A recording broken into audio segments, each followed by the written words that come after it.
Series 11 of the Abbott World Marathon Majors has been the most exciting yet in the 12-year history of the global campaign to find world's top 26.2 milers, according to the Majors general manager Tim Hadzima.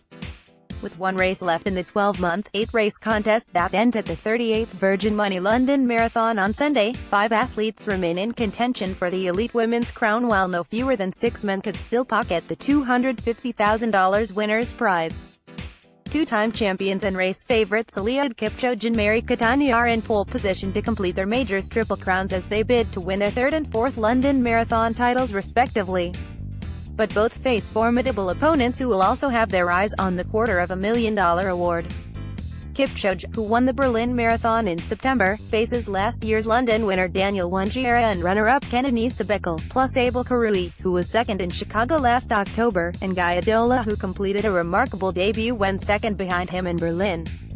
And Keitany needs to beat a quartet of Majors hopefuls in Chicago champion Tirunesh Dibaba and second-placer Brigid Kosgei, world champion Rose Chelimo and Berlin winner Gladys Cherono.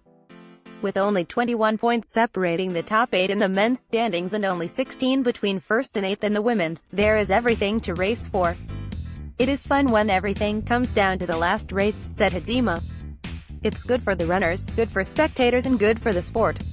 For Hadzima, it's vindication of the decision 3 years ago to introduce a one-year cycle, plus last year's change in prize structure to award the top 3 in each category rather than the original winner-takes-all format. "Last year, all 6 race directors and I looked at how to make more impact," he said.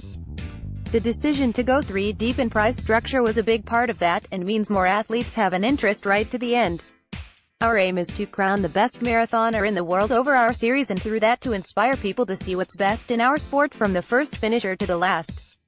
The London Marathon is always exciting to begin with, and these tight finishes in the Majors just add another element." Hadzima was joined by Mary-Kate Shea, the Boston Marathon's elite field recruiter, and Jonathan Gault, a writer for the respected Let's Run website. "What's so inspiring about the fields here is that so many of the runners have such rich histories," said Shea. In the women's, Mary Keitany stands out, of course. "She would be another 3-time champion for us if she wins, joining Irina Mikhaitenko and Edna Kiplagat. I think there are 2 standouts in the women's battle," added Gault. "It's got to be between Keitany and Dibaba after the way they ran last year. The chances are one of them will run an exceptional race, and even if the others run well they won't be able to stay with them. Keitany is favorite, but we shouldn't forget Dibaba is right there too. She ran under 2:18 last year, with a 20-second stop to relieve her stomach, and she also was not prepared for what Mary did running so quickly from the start. She'll be ready this time, so Mary has her hands full just winning the race. Then there'll be a queue of others ready and waiting if the big 2 mess up." In the men's race, Hadzima has his money on Kipchoge, a once-in-a-generation athlete who has won the Majors title for the last 2 years. "He's the man," agrees Shea. "Kenenisa is the best bet to challenge him, but it's going to be difficult for him, or anyone else, to catch Eliud." As for defending champion Wanjiera, beating Bekele last year was no small feat, commented Gault. "He is absolutely a threat to the top 2.